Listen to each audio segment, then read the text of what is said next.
Hi, y'all, and welcome to tonight's live stream. 2 weeks ago, a 31-year-old conservative activist named Charlie Kirk was speaking to a large group at an outdoor rally at Utah Valley University. At 12:23 p.m., a single shot rang out. It was only one shot, but it slammed into Charlie Kirk in the neck area. As hundreds of people watched, he pitched to one side.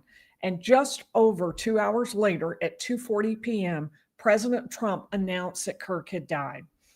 Now, that case immediately grabbed worldwide attention, particularly because Charlie Kirk was speaking about his personal beliefs in a rally in a country that prides itself on free speech.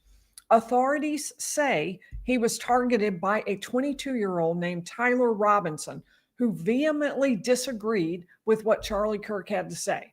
Now, investigators say that they have uncovered a secret note that Robinson hid under a keyboard. They have a photograph of it, they say, and it may be the most devastating piece of evidence in this case. Tonight, we'll break down what that note means, what the timing of the note means, and why it may be the most important piece of evidence in the case. If you are just coming into the live stream, would you please hit the like button? That will really help with the YouTube algorithm to let them know we're alive and well here. And also subscribe. We would love to have you back for more videos. So special shout out to our first five in tonight's chat: Bama Queen, Maria Z, Brenda Peacock, Terry Abbott, and Carol Sue Scott. Robin's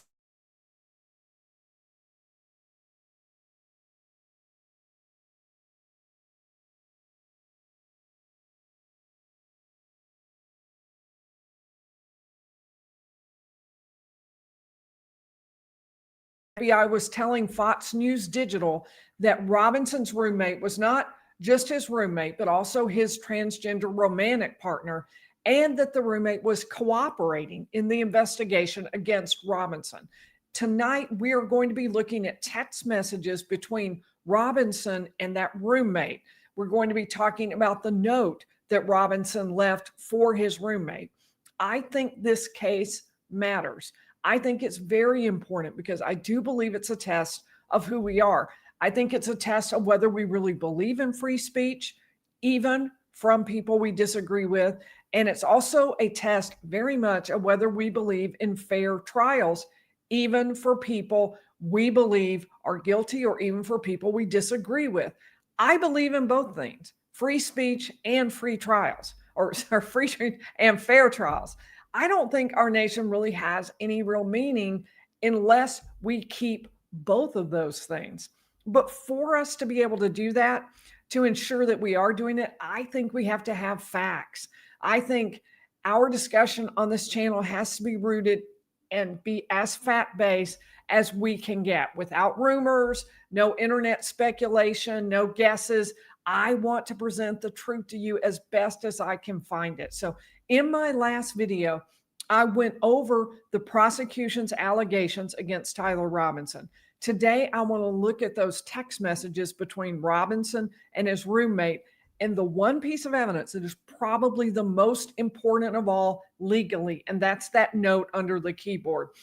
We're going to be looking at the significance of these under the law. And I do want to be very clear, we do not yet have Robinson's defense. Right now, the facts we have are the videos we've seen, the texts we've been shown, and the facts as laid out by law enforcement and the FBI and the prosecution. We will get Robinson's defense, and when that happens, it will be included. Now, I have a timeline I built out for you using all of the facts that we thus far have from law enforcement and the press releases, the filed court documents.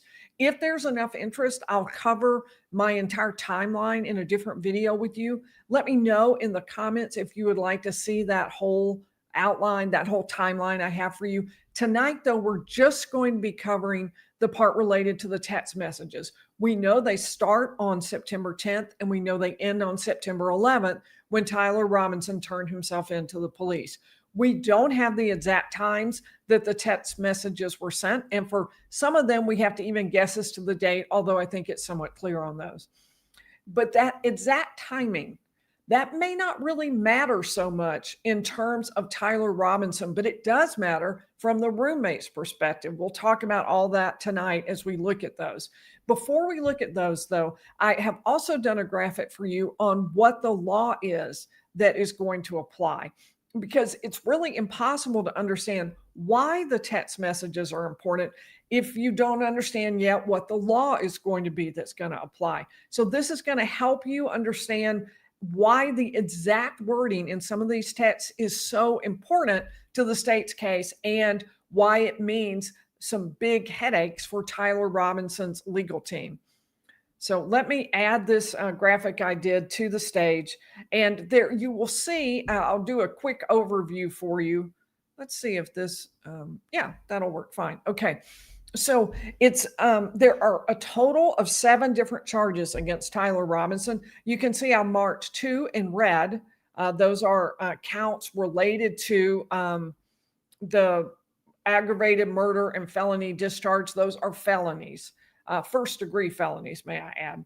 There are 2 that are in orange that are second-degree felonies, 2 that are third-degree felonies, and then a final one that is just a misdemeanor, a Class A misdemeanor. So let's take a quick look at what those are. We aren't going to go into too much detail, and I promise it will not be hard to understand. For the aggravated murder, it's a capital felony. That means, and they state right up front in this pleading, it could carry the death penalty. They don't state we are going to seek the death penalty, but they go ahead and state it could carry the death penalty, or life without parole, 25 years to life. It could be anywhere in that range, depending on how the prosecution takes it and what direction they go, and of course, what the judge does as well. So here's what that means under the law. I am not a Utah lawyer, and I'm not giving legal advice. This is just what I concluded based on looking at the code section. So the aggravated murder, and I highlighted a few words here because I want you to really focus on these. Intentionally or knowingly, that's really critical. It means that it can't just be that Tyler Robinson showed up at the last minute. He had no idea this was going to happen and just suddenly shot. It has to be intentional, and it has to be knowing, caused the death of Charlie Kirk. And in order for it to be aggravated murder, which is what the prosecution says it is, there have to be some special circumstances. There are a whole host of what they could be, but the one that the prosecutors say is true here is that the shot at Charlie Kirk knowingly created great risk of death to another. And then the penalty, as I told you, there are 2 enhancements that could increase sentencing. One is the allegation that this was political targeting, that the reason Charlie Kirk was killed was for what he believed and what he stated politically, and also that there were children present when this happened. Obviously, an incredibly traumatic thing for children to witness. So count 2 is felony discharge of a firearm. Also this is not a capital felony like the other one, but a first-degree felony. And that's discharged a firearm in the direction of Charlie Kirk, knowing or having reason to believe that Kirk may be in danger, and it in fact caused serious bodily injury. Again, the enhancements are on this one as well. Now, count 3, obstruction of justice, is a second-degree felony, and I'll break this down a little bit because this is a little bit long, with intent to hinder, delay, or prevent the investigation or apprehension. In other words, the reason this act was taken was to keep law enforcement from figuring out Tyler Robinson did this. That's what the allegation is. Concealed or removed the firearm after the shooting. So you will see in these text messages references to the gun that was used and to what Tyler Robinson did with it. And what law enforcement is saying is that he took that firearm and removed it from the scene. He tried to hide it so that he wouldn't be caught. And that's the point of it. Now, count 4, obstruction of justice, same issue around that, but this is about destroying, concealing, or removing the clothing he wore during the shooting. You'll see reference to that tonight as well. Count 5 is tampering with a witness, a third-degree felony that he believed an official proceeding or investigation was pending or about to be instituted or intended to prevent one. And knowing that or believing that, he told his roommate to delete incriminating posts. So being a little more, breaking that down a little more, if he believed that they were investigating this, and of course it would be difficult not to believe that given the widespread press coverage of this, but knowing that this was out there, believing somebody was investigating, he told his roommate to delete text messages. Number 6 is, again, tampering with the witness. And this one is about telling the roommate to stay silent if the police questioned him. And then count 7 is a violent offense in the presence of a child, Class A misdemeanor, that a homicide occurred in front of children under the age of 14. And the person, this would be Tyler Robinson, had knowledge that the child was present and may have seen or heard what was happening. So those are the 7 charges that are presently against Tyler Robinson. And let's go ahead and next, what I want to do is take a look at the text messages. And we'll get almost immediately into the note under the keyboard, but we are also going to be looking at other text messages that were important and that will be important under the law. All right, let me add this back to the stage and flip over to the timeline. All right, so we know that these text messages took place on the 10th, the ones I'm about to show you, based on something that stated inside the pleading. They call it an information against Tyler Robinson, but they don't give us exact times. So that may come later. I don't think it will affect anything for Robinson, but we'll read it and we'll talk about that. So Robinson texts his roommate, we're told, and Robinson says to the roommate, drop what you are doing, look under my keyboard. And the roommate then finds a note under the keyboard that says, I had the opportunity to take out Charlie Kirk, and I'm going to take it. That note is ultra important for a host of reasons. Now, the way the prosecution describes it in the information is that they have a photograph of it, which suggests that maybe the note itself doesn't exist anymore, or maybe Robinson took a photograph. It isn't really clear, but it isn't as if they attach it or show us a photograph of it either. But this note under the keyboard specifically references Charlie Kirk. And it's a little bit odd in the way the tenses are written. See, it says, I had the opportunity to take out Charlie Kirk. That's sort of past tense. It says, and I'm going to take it. It kind of bridges both. Going to take it is in the future. Had the opportunity is in the past. It's not clear whether he just made a mistake there, or even they could have it transcribed wrong in the information, or whether it came before, whether he clearly had to have written the note before he texts the roommate, because the roommate would not have found anything under the keyboard otherwise. And it's also true that if he actually wrote this note beforehand, he, as far as we know, didn't come back to his apartment. And so he couldn't have placed it later. So this was something that had to have taken place in advance. So where will that fit in? I mean, you can see it right away in terms of what we just looked at in terms of the law.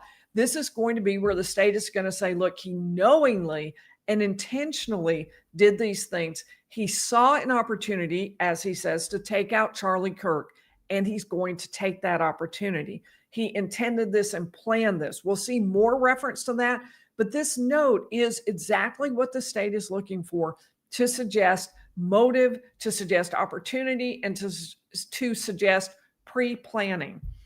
So the roommate writes back, what? You're joking, right? And Robinson says, I am still okay, my love, but I'm stuck in Orem, and we don't know, remember, the exact time of these. So is there some breaks in between? Whenever they showed ... between them, I tried to move it to a different box so you can see that there's a break, but there may be other breaks in this that just aren't indicated. So Robinson says, I am still okay, my love, but I'm stuck in Orem for a little while longer yet. Shouldn't be long until I can come home, but I gotta grab my rifle still. To be honest, I had hoped to keep this secret till I died of old age. I am sorry to involve you. So again, you see him referencing the rifle. And remember, one of the allegations, we'll flip back over to it. One of the allegations was that he destroyed, concealed, or removed not just the clothing, but the firearm right there in count 3. So that relates directly to that. He's talking about he had planned to grab his rifle, or at this point, he's talking about, I got to grab my rifle still, and that I had hoped to keep this secret, which again does not sound like someone who is unable to tell the difference between right and wrong, unable to tell whether or not they are committing a crime. It sounds as if he's attempting to conceal it. He had hoped to keep this secret until he died of old age. So the roommate says, you weren't the one who did it, right? With lots of question marks. And Robinson says, I am. I'm sorry. The roommate says, I thought they caught the person. And Robinson says, no, they grabbed some crazy old dude, then interrogated someone in similar clothing. I had planned to grab my rifle from my drop point shortly after, but most of that side of town got locked down. It's quiet, almost enough to get out, but there's one vehicle lingering. So again, a reference to the rifle, and that he had a drop point. In other words, he was trying to leave it in order to get out so he wouldn't be caught, planned to grab it from that, but then the entire area of town got locked down, so he didn't have that opportunity. The prosecution will use all of this to say that there was intent, there was knowledge in advance. He had it mapped out. He'd even planned a place to drop his rifle. So those are the arguments they're going to make. The roommate says, why? And Robinson says, why did I do it? Roommate, yeah. Robinson, I had enough of his hatred. Some hate can't be negotiated out. If I am able to grab my rifle unseen, I will have left no evidence. Going to attempt to retrieve it again. Hopefully they have moved on. I haven't seen anything about them finding it. How will the prosecution use this? Well, obviously, they're going to say that Robinson specifically acknowledges that his purpose in doing this was targeted at what Charlie was saying, his quote, hatred, and some hate can't be negotiated out, saying that it fits the enhancement under Utah law that relates to what somebody is speaking and what they're doing. So he's saying that he's again talking about the rifle. And if he's able to grab it, then he will have left no evidence. Again, suggesting that he's aware of what he was doing and that he's trying to get away. I think this also clearly suggests the roommate is not involved, that the roommate is just learning about it. Now, could they have planned this in advance? Could this be something to just exculpate the roommate, to keep people from thinking the roommate's guilty? Maybe, but certainly that's the way it's reading. The roommate now says to Tyler Robinson, how long have you been planning this? And Robinson says, a bit over a week, I believe. I can get close to it, but there's a squad car parked right by it. I think they already swept that spot, but I don't want to chance it. Again, suggesting he's trying to get away, but even more importantly, that this has been in the works and planned for a week, and that it was planned for this occasion when Charlie Kirk would be speaking in a group. That goes to several of the charges because speaking in front of people could endanger other people. That's, remember, the touchstone for whether it's aggravated murder, for whether or not it qualifies for the death penalty. And the argument by the state is it qualifies because he was putting other people at risk, not just Charlie, not just himself, but other people, because they were there and in the line of fire. So Robinson says, I'm wishing I had circled back and grabbed it as soon as I got to my vehicle. Okay. I'm worried what my old man would do if I didn't bring back grandpa's rifle. IDEK, probably IDK, or maybe I don't even know. Maybe that's what it is. If it had a serial number, but it wouldn't trace to me. I worry about prints. I had to leave it in a bush where I changed outfits. Didn't have the ability or time to bring it with. I might have to abandon it and hope they don't find prints. How the F will I explain losing it to my old man? Only thing I left was the rifle wrapped in a towel. Remember how and let's stop there because I think this is critically important what we just read, because he is worried about fingerprints. He is talking about where he left the rifle. We will see whether it dovetails with exactly where law enforcement found it. He said he left it in a bush where he was changing outfits. That goes to the allegation about the clothes. Remember the allegation that he was concealing or hiding the clothes he was wearing? Well, he changed outfits in a bush. Prosecution will say why? Because he wanted to get away with this. And the only thing he had left was a rifle wrapped in a towel. Other than that, he had almost gotten away with it, is what the prosecution will say. That's what he's going to argue here. So let's keep reading. Remember how I was engraving bullets. The effing messages are mostly a big meme. If I see notices bulge UWU, which it actually was OWO, I believe, on Fox News, I might have a stroke. All right. I'm going to have to leave it. That really effing sucks. Judging from today, I'd say grandpa's gun does just fine. IDK. I think that was a $2K scope, $2,000 scope. This will matter because ultimately law enforcement did find engraved bullets inside the gun, 3 that had not been fired, and they found the casing, the spent casing inside the gun for the one that was actually shot. Each of them was engraved. Before, at least according to what this says, before the public was informed about this engraving, Tyler Robinson is writing to his roommate that remember how I was engraving bullets. So prosecution will say right here, this is evidence that Tyler Robinson knew before anyone else did that these bullets had engraving on them. And he even knew specifically what the bullet said. It was saying, if I see that on Fox News, I'm really going to be worried about that because I'm going to know that they found that gun. And of course, ultimately, they did find the gun. All right. So just a few more of these. Let's read. This is, by this point, I believe, very likely September 11th.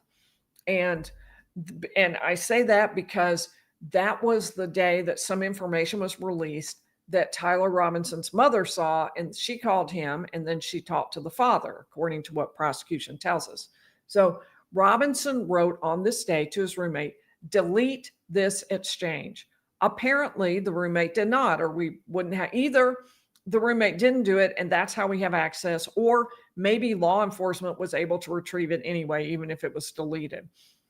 This is the grounds for one of the counts. Remember how over here in the charges, one of the counts was count 5, told roommate to delete incriminating text messages. This is where that comes from. This text message saying delete this exchange. Robinson also said, my dad wants photos of the rifle. He says grandpa wants to know who has what. The feds released a photo of the rifle, and it is very unique. He's calling me RN, which I think means right now, not answering.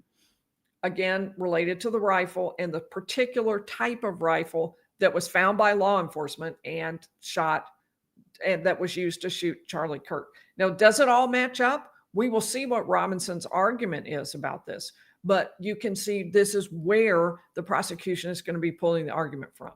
And then Robinson's next comment, since Trump got into office, my dad has been pretty diehard MAGA. This will be used by the prosecution to talk about the motive and the reason that Robinson had for this particular shooting. Remember, that relates to the enhancement we read about. And then Robinson saying, I'm going to turn myself in willingly. Now, this has to come pretty late in the game because it wasn't until the evening of the 11th that there was a call made with a family friend called the police and said he wants to turn himself in. So Robinson says, I'm going to turn myself in willingly. One of my neighbors here is a deputy for the sheriff. And it writes again, you are all I worry about, love. And the roommate says, I'm much more worried about you, which is very reasonable. Robinson, don't talk to the media, please. Don't take any interviews or make any comments. Now that part, nothing illegal with saying don't talk to the media, but the next part is part of the charge. If any police ask you questions, ask for a lawyer and stay silent. So we'll flip over and you can see that count 6, tampering with the witness, was told roommate to stay silent if questioned. It related to telling the roommate to stay silent if questioned by the police. So those are in general as you can see, what the text messages are. I think they're going to be very difficult for Tyler Robinson's team to get around. I think you can see right exactly how the prosecution is going to use those, how they relate specifically to the idea that he knew about this in advance. He planned it. It was intentional. He knew where it would be. He knew it would be in public. He knew there would be other people around, knowingly endangered others, and told his roommate to do the deleting of text messages and not to talk to the police. Those are all things that relate directly to the charges that you saw. And I think a lot of what the prosecution wrote came straight out of those text messages. I think the note under the computer is the most important because of its direct suggestion that there was planning in advance and that he wanted to communicate that to somebody else. I do think it suggests that the roommate had no involvement because of the way they're written and because of the roommate expressing surprise. Is it possible they made all that up? Sure. I don't know the details on how exactly they communicated or what their plan was, but it does look to me from the surface of those text messages as if the roommate was completely taken off guard by this and was surprised. So that's how I read those text messages. So, all right, if you have any questions, put those in the chat. If you could put some question marks at the beginning, I would appreciate it. And hey, Stephanie Barnes is a new member. Welcome, Stephanie. We are so glad to have you. Thank you very much for being a member. All right, so if you have questions, put them at the beginning and we can talk a little bit about it. And Royal with cheese talking about these are more than breadcrumbs. It's a cart of loaves of bread. Hey, there is a fair amount of evidence. I do want to, as much as possible, avoid making any judgments until we hear from the defense. But clearly, they've laid out a very strong case with some strong evidence. And I think you're absolutely right as far as that's concerned. It's going to be an uphill battle for Tyler Robinson's team. It just is. Maria Z wants to know, can the roommate be charged with anything because he did not call law enforcement right away? So I don't really know. Notice how all the times are left off these. So it's really hard to understand exactly when he got what. So we just absolutely can't say even when he found this information out. We can guess, and we're told that some of this happened on the 10th. But we don't have anything more than that. We have been told that the roommate is now cooperating. It doesn't sound like there's any push to charge the roommate. It sounds like instead the push is to let the roommate be helpful and provide information and more evidence and then to leave it at that. That's what it sounds like without us knowing a whole lot of information.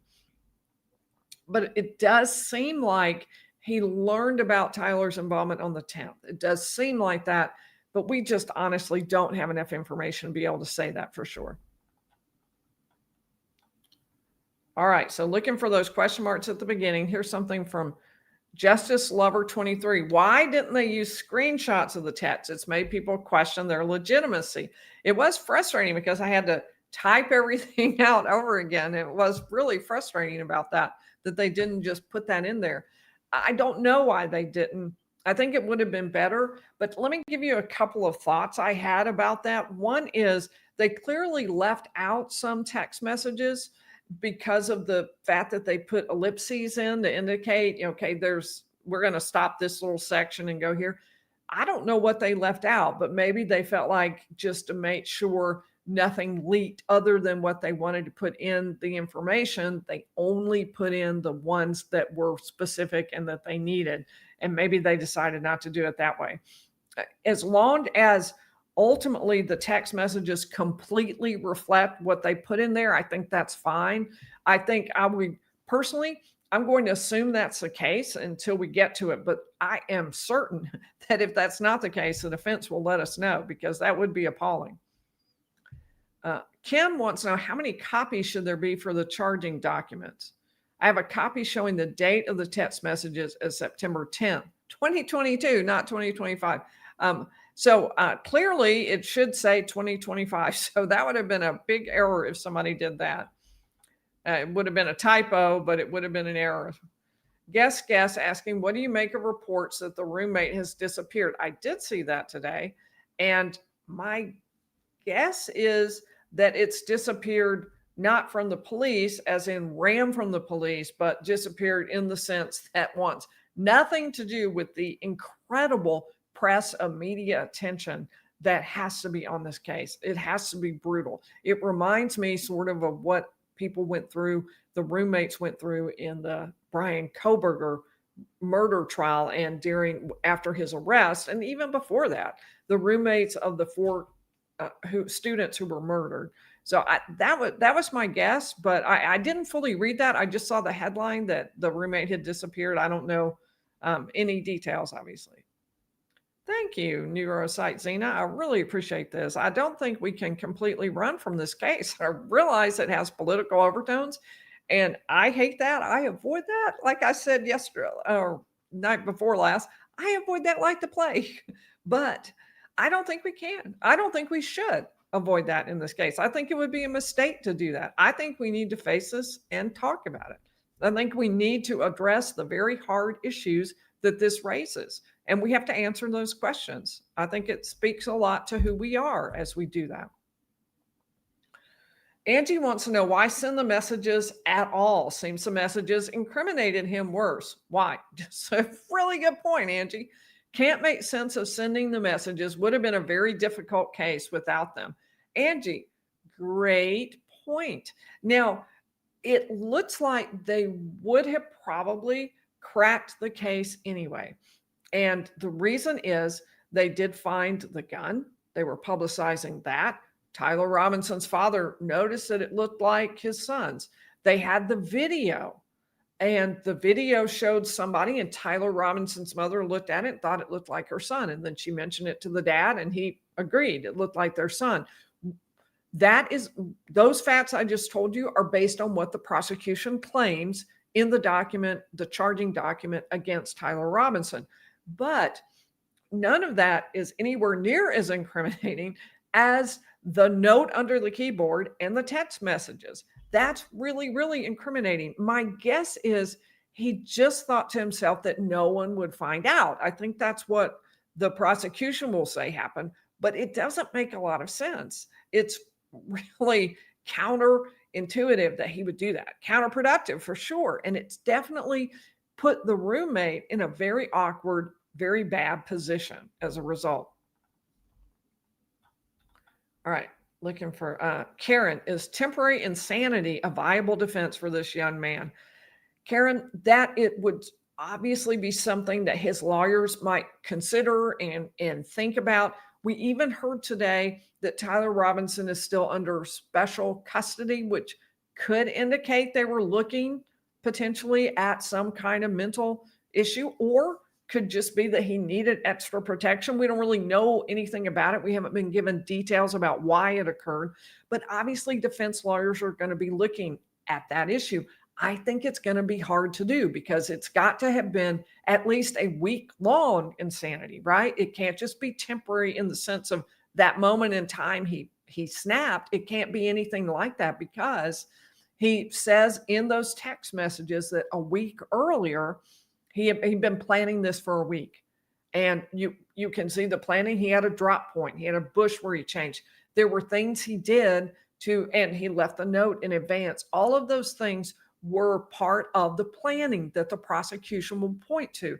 So I don't think that's also, let me add to that, that he was specifically trying to get away. If you read the text messages like the prosecution does, he was talking about hiding the rifle, trying to retrieve it. That was the only thing left. He was worried about fingerprints. So I think that's going to be a tough defense based on the conduct that's laid out by the prosecution. But I think it's a really good instinct, Karen. I think that is what the defense will be looking at and talking about, seeing if they can possibly mount that. I don't know what Utah's rules are about whether or not that would be a defense or whether it would have anything to do with sentencing. I don't know exactly how they come down on that issue. Scooter asking, what mitigating circumstances, if any, might there be in the event he is found guilty? Well, one, Scooter, might be some kind of mental illness, but we don't have the data to honestly to be able to answer that factually. We can see that mitigating circumstances could involve that, but we don't have facts really to base it on. So I don't know. I can't answer that, although it sure is an interesting, good question. I really look forward to learning more about the defense because I think it will help us feel more confident that we're being fair as we look at it, that we're really careful, that we assess it completely fairly. That's how I think we need to treat this. All right. I think I successfully answered everybody's questions. Thank you all. I am going to be doing a couple of videos, 1 to 2, depending on how long they go, on, of all things, Rex Heuermann and the Gilgo Beach murders that we've talked about in the past. We haven't talked about them for a while. New York has locked down everything so that very little information has trickled out. We finally have a little bit of new information. We're going to be talking about that and what it means for that particular trial. So be sure to subscribe, hit the like button, and I will see you all in the next video. I'm looking rapidly for my outro. Sorry about that. Here we go.